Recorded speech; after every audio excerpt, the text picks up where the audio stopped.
Hello and welcome back to the study. The little, what do you call this room? What would you call this, Jeff?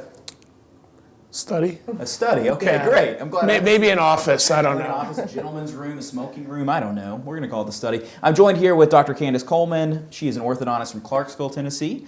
We went to dental school orthodontics together. I said that earlier. And then Dr. Jeff Kozlowski. We've never actually been in the same room together. That's not true. But he's from Connecticut. That little bitty state way up there, beautiful state. Candice was an associate. She's now a partner. Jeff had an associate who's becoming a partner. So I think they're the perfect duo to discuss something I've never really heard discussed that much at orthodontic meetings. Maybe I've heard it before, but it's going to be the best associate, become the best partner. And so we're going to talk about the ins and outs of being an associate and being a partner or a senior doc. So I'm excited about this one. Candice, if you don't mind, would you walk me through why you decided and how you decided to be an associate? So it started in residency, and I just tried to figure out what I saw for the next 5 to 10 years. So I knew I didn't want to start a practice. I knew I didn't want to buy a practice and have the doctor leave immediately. My husband was starting his own practice. One was enough for our family. So I knew that I wanted to join something. And I also knew that I wanted to join a practice that wasn't huge, that had a lot of locations that would require me to travel. So those were kind of the bullet points that I knew. And then I spent about a year traveling all over and visiting offices and meeting doctors. And that's when I realized that joining a practice that had 1 or 2 other doctors was kind of the priority for me, with the track to partnership eventually. Yeah, sure. Like, you're from what, Washington State? Yeah, so Washington State all the way. I think you had a connection through a doctor that you had mentored you with UT, right? Yep. Okay, so that got you to Tennessee, and then I guess Burton kind of kept you here or Yeah, something. more or less. And the great state of Tennessee. Oh, Tennessee's great. Yeah. I think legitimately, right? It's not so bad. Yeah, it's awesome. It's amazing. It's no Connecticut, but it's okay. So I think that's great. A lot of people, I think, jump into an associateship. So you spent maybe the last year of residency kind of seeking all this out. Yeah. Okay. So I wasn't really tied to a specific location, which, some people are tied based on family and that sort of thing. So we literally looked all over the country and really explored every option, and then landed in Clarksville, Tennessee. Well, it seems like it's going well for you. Yeah, so far. Let's talk mindset, Jeff, if you will. How important is that when I think it's important, like I'll answer my own question. Mindset's extremely important, right? All right, the interview's done. Yeah, it's over. Next question. No, in what ways maybe is it important to the associate and to the senior doctor? Or the Well, I think, Kyle, it's equally important to both. So for me, as someone who's been practicing 22 years now and still really feeling like a learner, like I learn every day. That's why I love meetings like this. We learn something new at every meeting. It's problematic for me when someone comes out of residency and feels like they're at the peak of Mount Orthodontics. You all you have is a ticket to ride the train to the peak of Mount Orthodontics. And so there's so much to learn aside from clinical orthodontics, right? Which you learned how you did it in your residency, which is practical in basis, but maybe not practical to all the variety of cases. And you've treated 50, 60, 70 cases. So this notion that all you need to know to be an orthodontist you learned upon graduation. You've learned a portion of what it means to be a clinical orthodontist, which what I love the content of this evening of the meeting is what it means to be a great orthodontist. And the first question that Feldman asked was, are we talking clinical? And your response was perfect, which was, we're talking everything. So it's balance, it's clinical, it's managing a practice, it's being a good person, it's working with your team, being caring and compassionate for them, about building your community, about taking care of your patients, about having a good heart. Oh, by the way, and it's about, a mesiobuccal cusp of something else on occasion. And so that ticket to the game gives the resident an opportunity to join a practice and have some kind of mentorship. Now, the challenge therein lies when a senior orthodontist also has the mindset of I know everything and you don't know anything. And so we were talking about it, and I think for Mike in our office, it's really important for me as a senior doc to listen and to allow Mike to make decisions, or at least propose a decision to me, an idea of something he would want. And if it's something that's really going to be catastrophic, because I had already made that mistake, maybe we'll have some coaching on that. But that aside, I think there's some value in allowing associates as they're developing to make some decisions, have some failures, have some wins, but do it together. Yeah, for So sure. I think that balance is important. Yeah, it was interesting. We were talking because we have different perspectives, right? Because Sure. he's been the senior doctor and I'm the associate. And you know, the ticket to orthodontics or whatever you said, when you walk out of residency, you feel like I'm here, I'm ready to work, I've got it. But it's really important to realize that as an associate, you're walking into systems that are already in place, staff that is already trained, and those are luxuries that you don't have, as you know, when you're starting up your own practice and learning how to call insurance, you know. And so you do get to focus more on your clinical stuff because all the other stuff is running. But the senior doctor or whoever owns that practice went through all of that to get to a point where the practice needed an associate. So I think having that underlying respect of what it took to get the practice to where it is, and the fact that you're walking into a well-oiled machine, hopefully at that point, is important. And then, you know, his perspective of the senior doctor, I was fortunate to join a practice where I was able to present ideas that were new and changes to systems, and had a senior doctor that listened to those. And I learned along the way what worked and what didn't. And so having that freedom to kind of improve systems that are already there, I think is important from both perspectives. Sure. Yeah. Well, you actually happen to have a really cool partner with Sean. Yeah. He's a cool guy, laid back. I think, you know, a lot of these issues are, you probably get difficult personalities that end up together. And let's be honest, a lot of orthodontists have difficult personalities. You know, we have God complexes and other things. And so if you've never been told you're wrong your whole life, it can be difficult, you know. So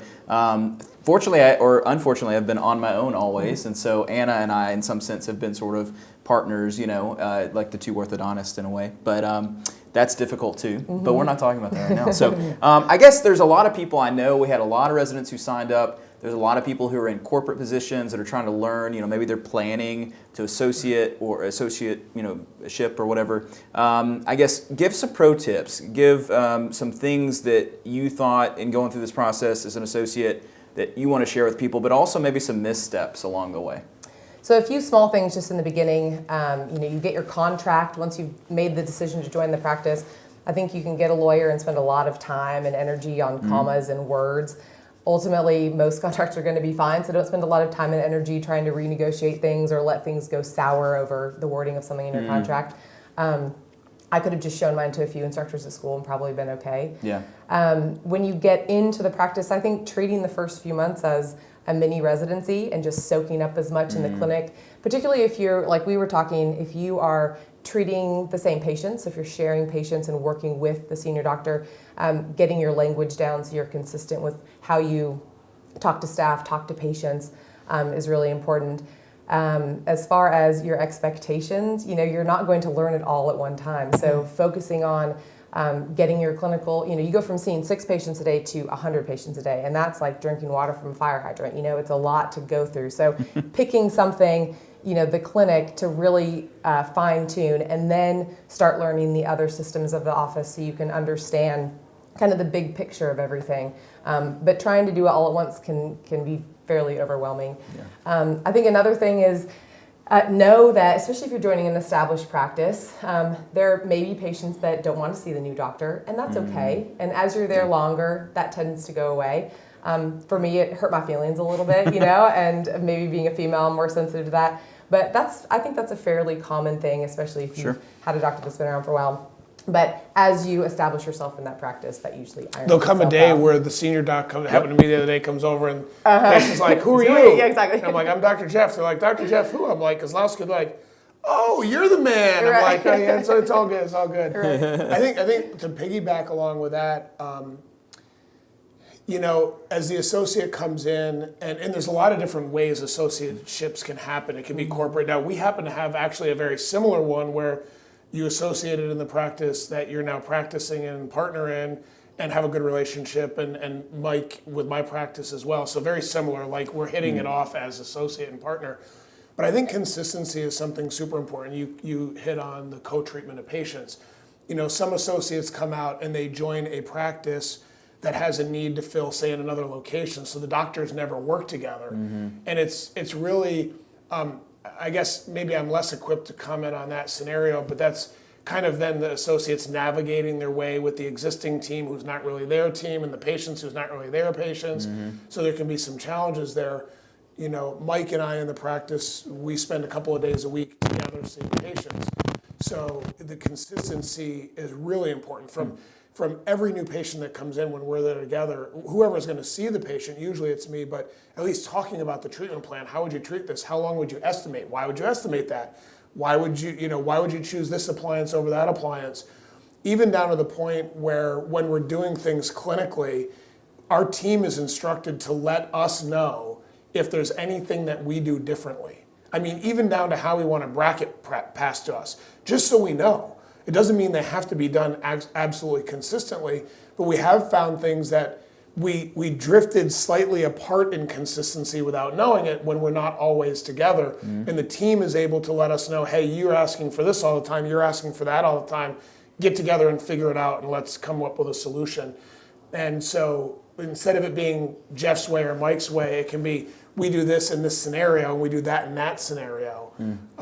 And that helps to have consistency, and it really keeps the team on board with multiple doctors working together, co-treating patients. Sure. Little advice for when you do have somebody in the office. Well, if the day ever comes. I think any relationship that's true of, and relationships oftentimes drift apart when there's not time together. And so I can only imagine trying to be an associate with a partner that you never see. It would be very, very difficult. So, Jeff, I guess from the perspective of the senior doctor, what are some things that you think that associates commonly miss? And then I'm going to ask you the opposite. But first, what do associates commonly miss?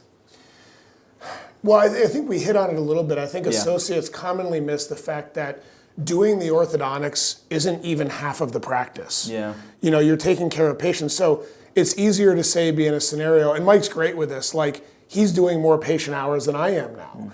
But he realizes the hours that go into interviewing people and hiring people and you name all the other stuff. Okay, we can spend a whole other day on that. But like the treatment of teeth might not even be half of the entire practice. Right. It's the team training and everything else. So when the vision is that straightening teeth makes me know how to run a business, that's a disconnect. And so that would be my advice. And then the other side, if you're going to ask me the converse of that, which is what should the senior doc know about the associate, and that is maybe think back and remember, you were full of vim and vinegar. You wanted to work 5 days a week, and every tooth had to be perfect, and you haven't had the experience to have had the bumps and bruises that we've all had. I mean, it's why people who have been married longer are happier, because they've been through the challenges. As you raise kids, it's like any journey in life, right? As you go through that journey, you have some failings, some hurt a lot, and some you succeed with, and then you get stronger and wiser. But you don't be the senior doc that does the walk bare feet uphill both ways in the snow to school kind of thing, because whether it's times have changed or whatever, just be sensitive to the fact that they're intelligent, they're orthodontists, for God's sakes, right? They're intelligent people who have dreams and desires. And how do you guys work together? How do you as a senior doc support that young orthodontist in the development of their hopes and dreams, hopefully together? Yeah. That would be my advice. For sure. Great. All right, let's talk clinical a little bit. Again, I've only ever treated every case myself, so I don't really understand how this works. I've taken on transfers, and sometimes I'm like, what in the world is going on, right? And I'm sure I've sent transfers, and they're like, what in the world is going on, But how do you do this together? I think this is like maybe the thing that would stress me out the most is how do you do that day to day when you share patients? How does that work clinically? Well, I think doing it where you spend time actually working together, physically in the same office for however long that may be. For us, it was a while. To where we were using the same wire sequences, we were treatment planning all of our cases together on the big screen, talking out treatment plans, and when we didn't agree, we both understood why. That time together is invaluable, because if you're seeing a patient without the other doctor there and you don't have his brain to pick on why he's doing whatever, I think it's a longer learning curve. So the time spent, and it also, getting your staff all on the same page, like he was saying, if you have that consistency, then over time your cases, you may not recognize the patient, but the case is going to look very familiar to you. We use the bullous dilute for a palatal and back to canine. That's a standard thing that we do every time. So things like that, where the time spent on the front end will make it much more successful in the long run, you know, when you're seeing patients that maybe aren't as familiar to you because the other doctor has seen them more. Yeah. So you're a big systems guy. That's what one of the things people know you for. Like, I mean, have you written out all the systems and it's like, hey, no, honestly one of my failings is that I'm like a fireside chat kind of systems guy. Yeah. Like it becomes oral history for how we do things rather than a written, a written document about how it goes. One of the things, I was an associate once. I worked in a group practice for 9 years and retired from that group practice before opening my own, where we co-treated patients, and there were a number of challenges with it. And we had 4 really good orthodontists who did collectively not as good work as one average orthodontist because of the inconsistencies. And so one great orthodontist who's honest, the cases go like this, right? Because you have different decision making. So having had that as an experience, one thing that we do significantly differently is we photograph every patient at every visit. And so there's no judgment of whether it was 3 millimeters of overjet or 4 millimeters of overjet and whether the elastics are actually working or not actually working. You got photographic evidence from the last visit of where it was.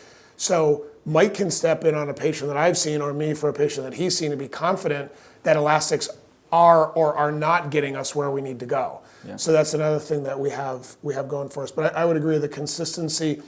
You actually need to spend more time together than you think talking about your differences. So you know where your partner would make a decision. Even if you might make another one, it's a patient that they've seen for 8 straight appointments and now you're stepping in. You're that transfer orthodontist that's only seeing them for 1 visit before they go back to Kentucky or wherever else.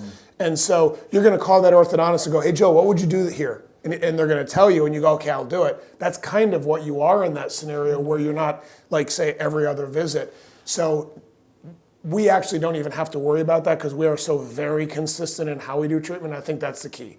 Yeah. The key is really even consistent in bracket placement, heights, even minor nuances.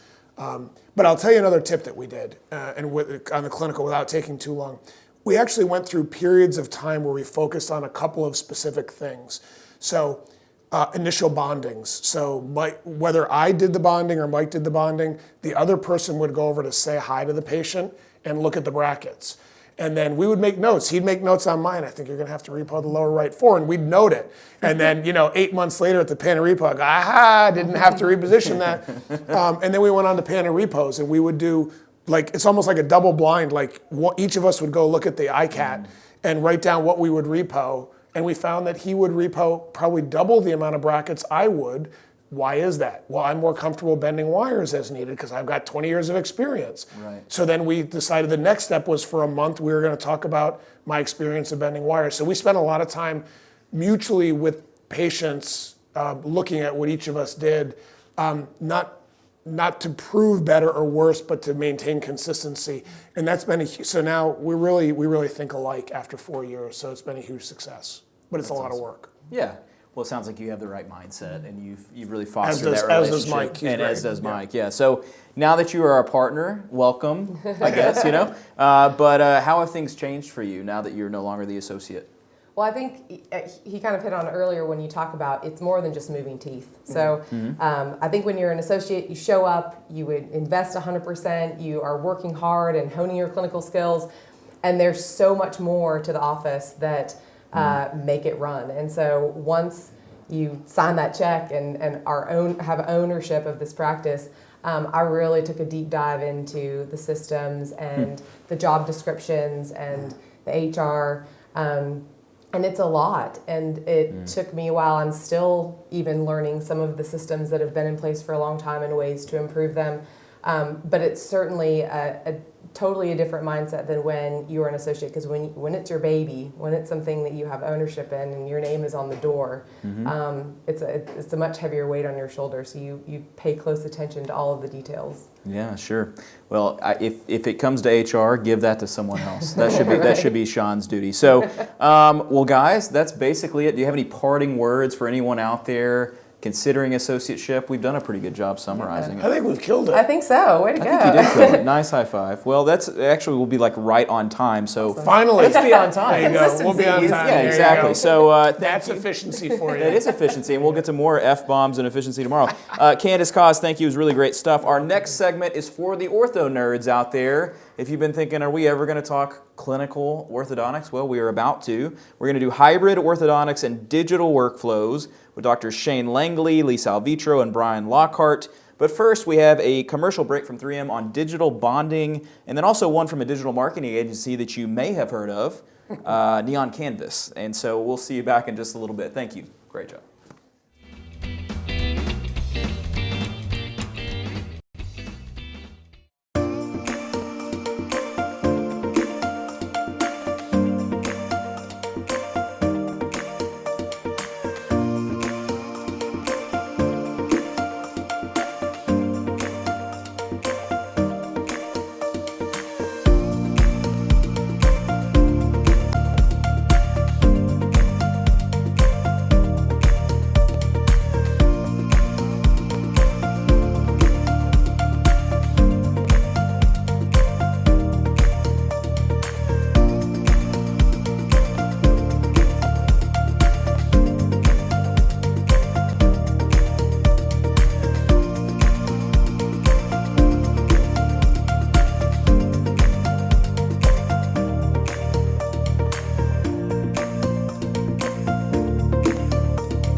Since I started with Neon Canvas, I have more than doubled my production and collections. Up until then, I was not doing any advertising. I was doing traditional word of mouth, print magazines, and taking dentists to lunch. So I would have expect, as soon as you tap into the social media market and the Google AdWord market, I would expect some type of an increase. But I didn't expect to double. And not only that, it's freed up my time from not taking people to lunch. It narrows down. I mean, magazine advertisements are incredibly expensive. And it's very hard to tell if they even work. Now, we actually still give money to all the football teams and the cheerleaders and the band and all the local schools and things like that. But we just do it because they're our patients and they're asking it for us. We don't do it with any type of return of investment. We don't look at them now and be like, well, we should do this one and we're not going to do these over here. And we used to tell the patients, well, we have a budget for this and, we've already reached that budget. At this point, our cash flow is such, we just start handing out cash to these things. And because it's worth, used to, you had to make a conscious decision on a $150 ad when you had 10 of them laying on the table, and now you just write them the checks to get them off the table. So it's totally changed our world upside down. We ended up just doing a huge addition. We now run 10 chairs. I just doubled my clinic size. And I'll have to say, during this whole COVID thing, one of the first questions I called up and said to Joseph was, hey, what do we do? Because the traditional orthodontic mindset is let's pull back. And they said, hey, let's quit our advertising dollars and everything else. Now, Joseph has a very good idea of where I want to go. And he was like, well, I think we should do more. And I was like, that's exactly what I think. And so we did more. And when we came back, we have set records. We went back to work June 1st. And so we've been back to work for June, July, and August. We've set records all 3 of those months.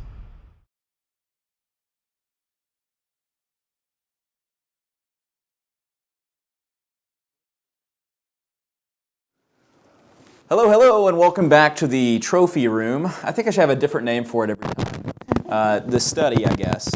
Man, if you're hoping for some technical, clinically geared, who wrote this crap? I wrote this crap. Technical, clinically geared orthodontic discussions tonight. If that applies to you, well then look no further, as I'm now joined by Dr. Shane Langley, Dr. Lisa Alvetro and Dr. Bryan Lockhart. You know, we sort of randomly picked these spots and they were perfect.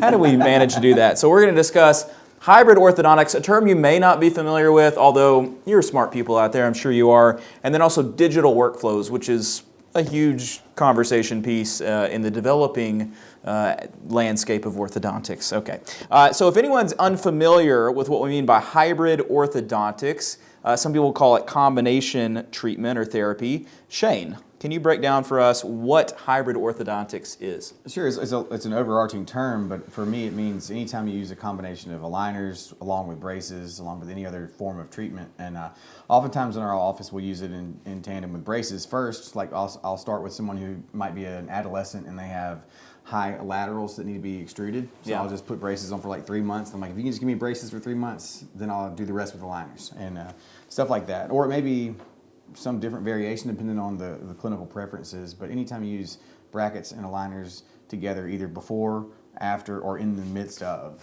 would be considered, in my opinion, hybrid orthodontics. I think I have a photo, I don't know if they're showing it or not, but Bryan sent a little photo of kind of like, I think your standard hybrid, treatment where it's, I think, an aligner at the top and then braces at the bottom. Not a great brusher, this one, A little calculus around the braces, that's okay. I don't know if anyone's seeing it or not, hopefully you are. But maybe that's for cosmetic purposes, or maybe you had some need for braces on the bottom. I guess real quickly, because I know that both of you guys do this sort of thing, and I don't think this is like cutting edge anymore. I know a lot of people that finish in aligners because they like, getting little rotations out on the lower with aligners, let's say. I've had patients that have had an impacted tooth and like, I don't really want to do it up with an aligner, like I just don't. So like, give me 6 months in clear on the lower. I'll do like, Clarity Advanced, and then we'll go into our aligners, So we've done all that kind of stuff. What are some other examples of when you guys do hybrid? I think I use hybrid particularly when we want speed. And I can show someone a setup and say, okay, the top is going to be done in maybe 10, 12 aligners. The bottom, you're looking 30, 40. How many aligners do you have in you? And you're like, I can't do that. How many aligners do you have in you? That's a good one. And they're like, okay, no. I'm like, well, if we put brackets on the bottom, at least even start that way, we can get it to catch up. So a lot of times for me, it's speed, and it's the number of aligners if I can reduce it. Because I think a lot of people have a limited number that they can cooperate with. Yeah, for sure. I'm glad you mentioned that because I'm not hosting this. You're good. But I noticed aligners burn out. Oh, yeah. Way more than I noticed braces burn out. Like they're done. They're done with it. So speed's critical. There's probably something nice about having like the two things. It's almost like, a two-act play or something, like we're going to start here and we'll finish here. I mean, actually, it's probably pretty brilliant, actually. It sort of reminds me of like the sagittal first concept where you sort of, let's get the class 2 corrected and then we'll go into the braces. I think like that's a form of hybrid, treatment too. And you even mentioned TADS. Sure. Are there any other ways that hybrid kind of works in your practice? Yeah, I mean, it's pretty similar to what they said. The way I look at it, I tend to not want to combine two different things because there is some coordination that has to go on there. But at the same time, you have to look out for the patient and what's best for them. And so usually what I'll do is, and then this patient that was on the example, if it was shown, she wanted aligners, but she had a molar that we needed to upright and slightly bring forward. And in my hands, that's not going to be a successful aligner case. So I kind of meet the patients in the middle and say, okay, I'll tell you what, you really want aligners. We can handle everything in the upper, but I need to put braces on the lower arch. So it's more of a compromise, so to speak. But I like to keep it, whatever we're going, is what we're going to go with, because my mindset and how I set it up, because I've done a couple of these and it's like, okay, well, we need a refinement for the upper, but then we're doing an adjustment on the bottom and it was coded as an adjustment, so we didn't have the aligners ready, that kind of coordination. And it can be worked out, but I just like to keep it simple, but whatever modality is going to treat the situation the best is what I'll do. And so if that means kind of doing the combo hybrid thing, I'll do it, but I'm not looking to do that on the onset though. Yeah. And you alluded to my use in TADS earlier. Yeah. So I think it's important not to be a one-trick pony as an orthodontist, to use that phrase, but to be able to think outside of the box in the sense of, if I want to use a TAD for posterior arch intrusion, like if I have an excessive gingival display in the posterior and I want to really intrude that posterior more than aligners will give me, then I'll toss buccal segment braces on up to the first bicuspid and TADs between the 6 and 7 or 5 and 6 and intrude while I'm doing aligners. So being done in tandem is really nice, but with the use of Clarity Advanced brackets and then Clarity aligners together, you get the beautiful aesthetics at the same time as you don't compromise your treatment, and you just got to think outside of the box. Yeah, I like that. I don't like to think outside of that. I like to build my own box and think inside of it. I also have I start to get like the shivers of concern over the overhead that goes up when I'm like, yeah, I'll do some braces and I'll do some aligners. So there's some of those kind of considerations. I think that as you have like companies like a 3M that now has like digital bonding. They also have aligner systems. That ecosystem makes sense to do it. I know some people are doing in-house, and there's ways to make this kind of stuff work. I also worry about just the workflow of it, which we'll kind of get to. How do you manage all that and keep all that straight? I love just like the simplicity of braces and knowing that I can make that system work. And thankfully in Memphis, people love braces, so like we're doing everybody wants braces. Like I have people all the time like, I'm not going to do aligners. Like, okay, we'll do braces. I have no qualms with braces. But there are some cases, it turns out, where I'm like, man, I'd really like to do aligners for your open bite. They're like, no, I want braces. It's like, okay, you going to wear into your open bite elastics? Nope. All right, great. So this is going to put a tat in you and you close the open bite? See, I hate tats too. See, that's outside of the box, Shane. That's true. One thing too, Kyle, when you mentioned about your overhead and the thing is too, if you're doing something and say you're going to do clarity aligners on the top and you can do an indirect bond setup on the bottom, your biggest expense is time. Right. So if you can get done quicker, you can save it. Yeah, no, I like that. Yeah. It's also probably better for the patient, but it's hard to change though.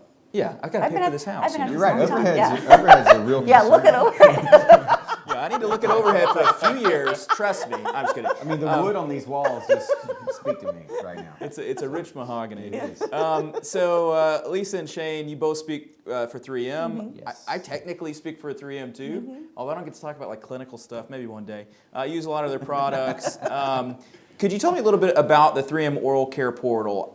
I think that with time, that's kind of the biggest conversation is the workflow of these digital systems. Because it's one thing to say, yeah, I could use these things together, but you got to have something that like makes it one like ecosystem or environment. Because I tried to do 3D printing like really early on, and we're not going to talk about 3D printing. I'm sorry, Lisa. She loves to. I know, maybe a little bit. But like I had like 3 programs that I was trying to. Well, let's talk about it here. Well, I had a question. Who cares? But I had like 3 different systems to like produce this little. I think it was a nightmare. And I probably got in a little too early because I'm an inside the box thinker, not an outside the box thinker. But the 3M Oral Care Portal. Now they've got the ability to do digital bonding, do clear aligners. Are you using that for hybrid therapy, and how is that working? Does it make it easier? It does, and I think one thing that's nice about the portal, and I think people miss out on, is the ability to view it chairside, because since it's cloud-based, each of my staff members have their own way to get into the portal.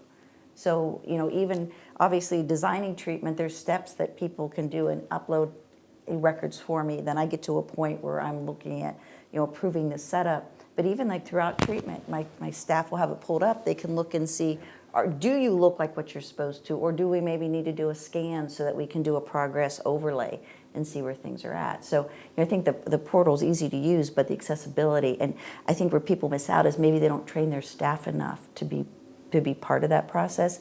And then even when you're doing that, the patients can see too, so they're excited about their progress. So I think there's some real advantages to that portal. Progress overlay. Couple companies offer that kind of a thing. I don't ever use it. Are you using progress scans, overlay scans? If you're not, it's okay. Neither am I. Yeah, I don't. Do you? I don't, and I'll be honest. A lot of Well, it's if you color don't, I driven. don't want to hear about it. I just can't. I don't see colors. Oh, you're so- colorblind. Yeah, even if it's white and blue. Yeah, he I didn't know what I color forgot the other about room that. was. He thought it was red. Well, and he it said was the green room. I'm like, yeah, you should he have thought done green. It wasn't green. Thought it was purple. I'm kidding. No. You're living in a color-driven world. I'm so I sorry am. that. That's okay. Wow, I'll be all right. I keep Yeah. forgetting that. Big time And you're so colorblind. put together. color? Yeah, occlusal maps on an aligner case. Man, I I don't never know what is thought that. about What's that. hidden heavy, what's not. Just These tell shades me. of gray are You're not like discriminated I'm- against. You thank got to you, work Lisa. on that. You know what? We need to figure out how to make. You got to come up with some software What's for the that. shades of I gray? never thought about Yeah. that. It should be more like Braille. It should be shades of My gray. I mind can do that. is blown right now. Well, tell me how it works for you. Like how are You know, you using it? we use it in the oral care portal where they overlay it, and then we'll do it some for our in-house too, because we're still trying to learn. Sure. I wish I knew more about aligners and the mechanics of it, but I mean, I was trained a long time ago. Yeah. So, I think a it's lot of admirable times that you're taking the time to do those scans, to look at that stuff. I don't do the scan. My staff Well, I does the know, scan. but- I just say, She's ordering can the you scan, scan? I'm ordering the scan. That's fine. I just think that's great. It's no different than like a progress pan. We all do progress pans. You're right. It's just So you forethought. could even put it into your chart. It's Pops forethought. up progress scan. That's actually totally true. A pan takes a while. It takes at least, what, conservatively, to get them out of the chair, get the pan set up, they had to wait on the pan 5, 6, 7 minutes. More than a scan does, yeah. Yeah, more than a scan. Interesting. I It's don't just think retraining your brain. Well, and it takes a little while. It's a stubborn little thing. Things inside the Little box. muscle. Inside the box. Okay, this is going well. I like this. Yes, love it's it. good. We're going to talk about 3D. If we have time, we're talking about 3D printing. I'm just throwing it out there. All right, Bryan, I want to come to you. You and I mean this sincerely. I don't know that I really fully recognize this. You're a pro when it comes to digital systems. You have your own in-house aligner brand. Let me gush just a second, if you allow me. It's Please don't stop. Keep It's it going. Dual line. You have a patent on Lock-On, which is a device used to facilitate orthodontic surgery on aligner patients. Bravo. I didn't want to do that impacted tooth, and you're like doing surgeries with aligners. So good for you. Awesome. And you have a patent pending on, is it SAS Track? Cast track. Cast Track, my Yes. bad. See, I should have gone with the hard. All right, Cast Track, and that's a software used to track and organize in-house aligner patients as well as other digital modalities. Cool. That's amazing. All right. Sweet. So tell me, we talk about digital workflows, and that brings in a whole nother element of keeping things right and organized, because you're only as good as the level to which it's organized, right? How do you keep all this organized? Yeah. So there's a couple of things. The biggest thing, like you said, once you kind of transform into this digital system, and you really kind of dive deep, there's a lot of moving parts to keep up with. And one of the biggest fears for me was losing control and having situations where patients are showing up, things are not ready, and it's not where it's supposed to be. So the first thing that I did was say, I need to figure out a way to make sure that that doesn't happen. And so the biggest things that I learned is, one, you have to write out all of the protocols. So step by step, what's supposed to be done, how it's supposed to be done, so everyone knows what's expected from them. The other thing is assign different tasks to different team members instead of having one member who's responsible for everything, because if they're out, if they get sick, if they leave, then you have this whole mess that you're just trying to gather and try to figure out. So assign different tasks to different team members. The other thing about doing that is that person is now held accountable for what happens. And so they can have other team members help them out, but at the end of the day, if something goes wrong with that particular section, I'm coming to them for the answers. And the third part of that is reports. We did scans today. Okay, did you submit them? And these are things that it seems like a lot, but it's not. Especially when it's done daily. If you let things kind of stack up, it's almost like clean checks back when I used to do those. If you let them stack up, and you go through it, your mind just starts spinning. You just accept everything. But if you have a system where you're kind of knocking them out as they come and does it in little pieces, it makes it so much more manageable. So having clear objectives, assigning people specific tasks, and having daily reports to keep up with everything. And then not to get too salesy or whatnot, because that's not what this is about, but that's how Cast Track came about, and it's in beta. I have a few docs kind of testing it now. But especially for in-house aligners, when you really get into it, you're doing a lot of cases, you have to have some way to manage it all. And so that's what it was for, but it can also track appliances that you are sending out, coming back. If you do any other kind of digital technology, it's a way, because it's so customizable to set everything up, that it'll keep and track everything for you so that you can stay on top of everything. And this whole digital world doesn't turn into something that's too much to handle. What does that stand for? Cast Track. So it's capital C, capital A, capital S, track. So it's Clear Aligner System Track. But I don't want to also put tracking. But it'll do any But it'll lab do it work. right. So it's like one of those things where you have a main reason or main thing is for, and then there's like that white label use that you can use it for as well. But the main thing is to track in-house aligners. Was your dad a Baptist minister? It was Because you not. got 3 points to everything. There's a lot. I didn't know that. And I was a really good that. 3-point shooter too. So. There you go. 3 points. Boom. We gotta get you. He actually. Well, I saw your trading card, or maybe it was just a photo. We gotta get you to play some basketball. We got a goal out there. Listen, let's do it. This was like our third Baptist reference. I know. I'm sorry. No, it's okay. It wasn't me the whole time. It was only me this time. Yes. Okay. Yeah, All right. Well, good. So sorry to any Baptists out there. You seem like great people. Okay. So you know what? We've got some time. Let's get squirrely with it. Let's talk 3D printing. What are you using 3D printing for? Everything. Yeah, everything. No, so currently we use 3D printing in our office for all of our Essex retainers and all of our in-house aligners, as well as our splints. But we don't use a 3D printed splint. We still make it analog off of, we we make an impression of the 3D printed model. It's backwards, but What do you have against alginate? it's just extra steps. Extra steps. Yeah. What's bad about it?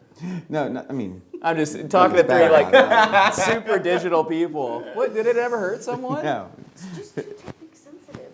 Yeah, okay. There's bad impressions and there are good impressions. Well, that's true. I agree. And so, and to kind of piggyback on that. I'm just giving y'all softballs to No, I make love it. Yeah, no, Awesome. but to piggyback off of that, I mean, that is one of the biggest reasons that I decided to move into that arena is consistency. You know, you have some assistants that are really good with impressions and some that are terrible. Even you if they've been there 20 years. Yeah, and then you have some that, okay, the impression was good, but then the port was horrible. Yeah. Yep. And so, and then you Bubbles don't know that everywhere. until you separate, and then you're trying to patch this up. Well, with scanning, it's really kind of hard to mess it up. As long as you see the picture, the teeth on the screen, you're good to go. And then the retainer, the printer, the model, the printer does it all. And then you can hand it to the patient. So if they need to redo, there's no getting them back, taking a whole nother impression, pouring it up, getting them back, and that's taking a team member out of the office or the clinic to do it, where they just bring the model in. 5 minutes later, they have the retainer because all we have to do is suck it down. And then financially, which is not a reason to do everything that you do, but at that point, there's really no time associated with it. All you have is that $2 plastic or whatever you use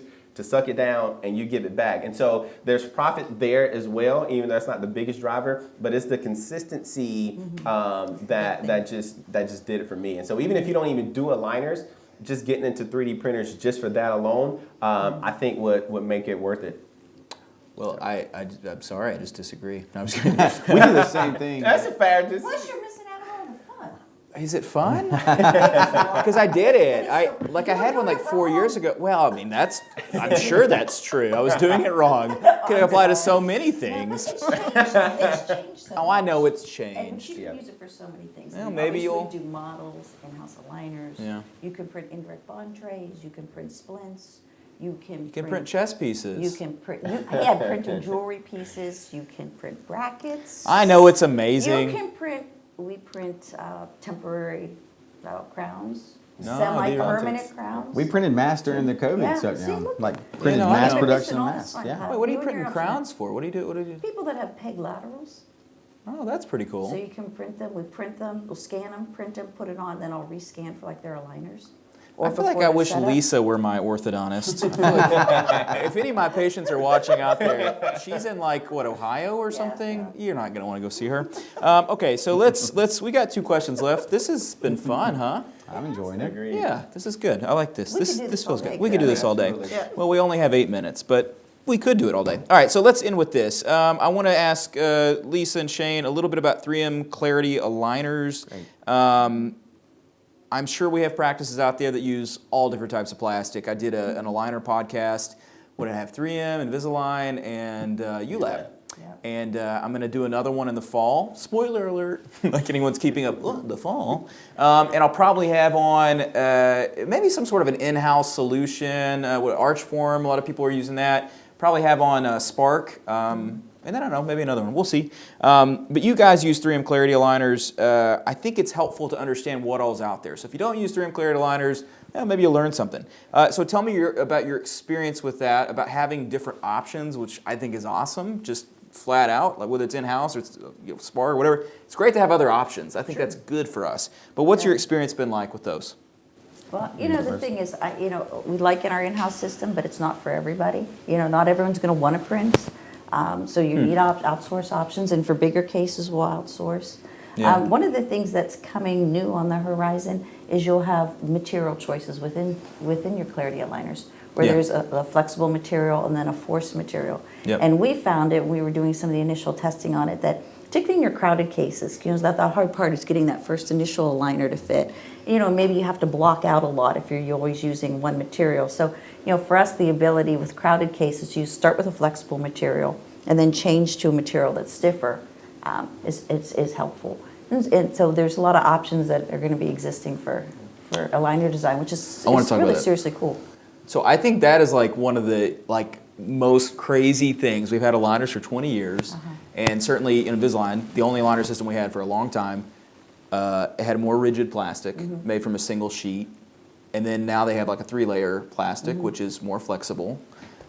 But that's it. So like, that flexible plastic is great for initial loading and you can get it in and out and it's great. But then you get to some more difficult movements and it seems like in my hands it struggles with certain more difficult movements. So to have like variety of choice with the types of plastic is like so obvious. And other people have figured this out. There's other systems that offer that. In-house does that too. And in-house, obviously, you've got like 20 different types You of can choose plastic. whatever you want at any moment. But can you imagine if we were doing braces and you had one wire? Stainless Like steel. it's kind of like ridiculous. Yeah, So- no, in my mindset on the two, like 3M's coming out with a two tray system, force and flex. I'm of the mindset that's more in line with kind of old school mechanics, segmental mechanics, where you would start with a heavy would arc like wire that. intrusion arch. Yeah. Because if you think about it, in your deep bite cases especially, when you start to align your lower incisors too soon, you hit premature anterior contact. And then you get a posterior open bite and you have all these problems. So you need to start with intrusion truly first before you start to align so you don't have these premature anterior contacts. And that's suited well with like a heavy force type material. And then once you clear that, then you come in with something that's lighter and get those alignment issues all taken care of. That's really nice. So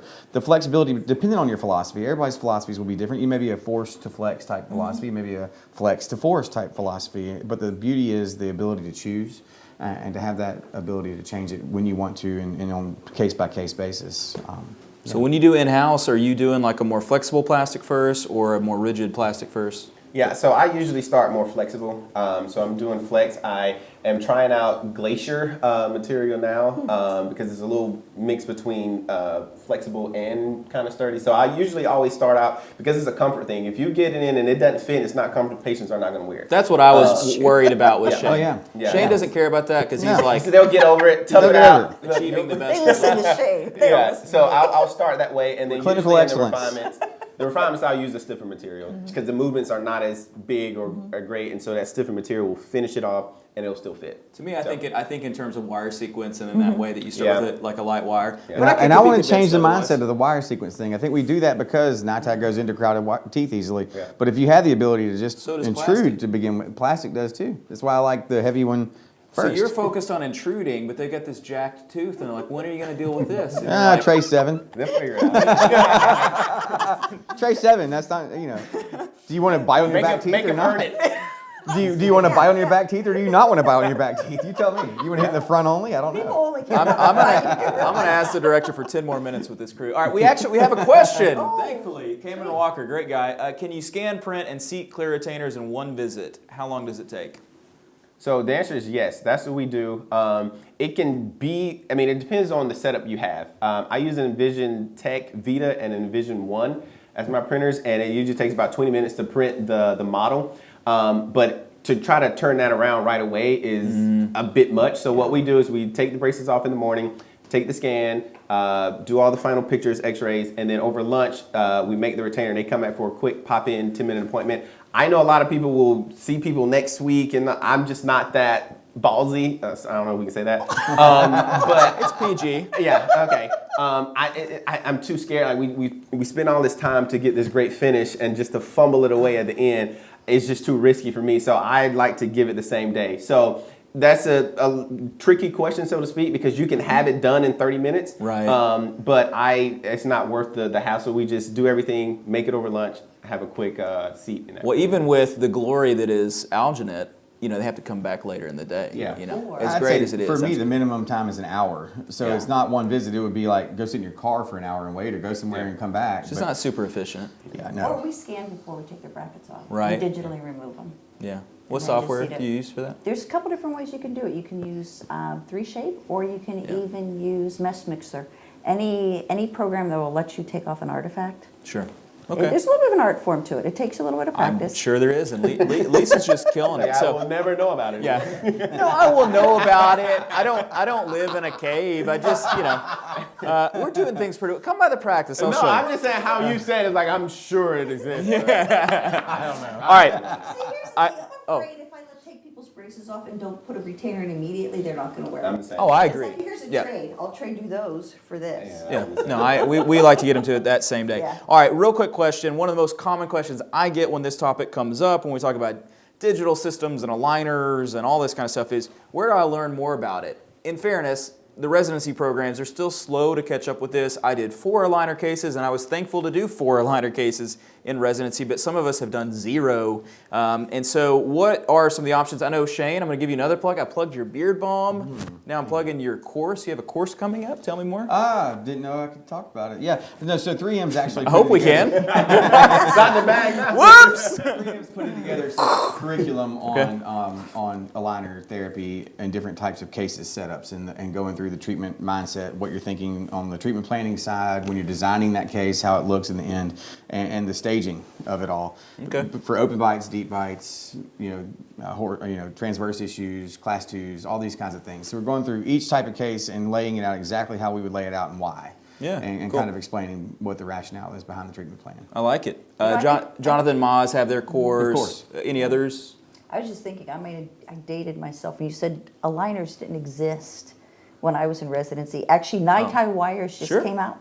They had them locked because they were too dangerous. Right. And you had to get you had to get special permission to They use had Nine-Tie them locked. wire. Locked up. It's contraband. It's like it's an opiate or something behind the back I just had counter. to share this. I love that. Oh my gosh, am I old? Any But courses? Yeah, well, for me, I think when Invisalign had their first master's course pilot, I don't know what they're calling it now. Yeah. Barry Glazer, he was a part of that, Yeah. and I did it with him. I looked at all the Invisalign CE because the thing is, regardless of what you're using, the principles are the same. Right. Now, the mechanics of using their customized and their force, all that kind of stuff is going to be different. But things of how to intrude, do this first, make space before you rotate. Those kind of principles are the same regardless of whatever system you're using. So anything that will provide CE in terms of clear aligners will be beneficial, and then you'll just apply the certain things to whatever system you're using to go. But the mechanics and the principles are the same. So,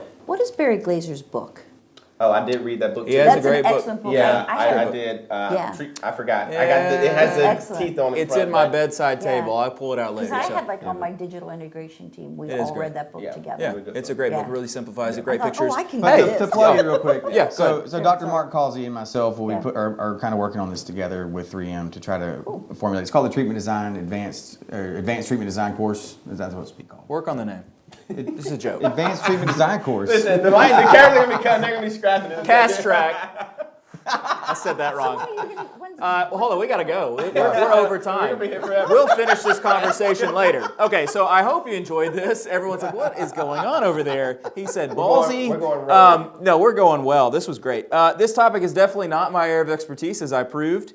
So it's been great to learn more about it from you experts. Thank you, Shane. Thank you, Lisa. Thank you, Brian. I really, really did enjoy this. Our final interview of the night is coming up, hallelujah, with Dr. Stuart Frost. You may have heard of him, on the topic of the artist orthodontist.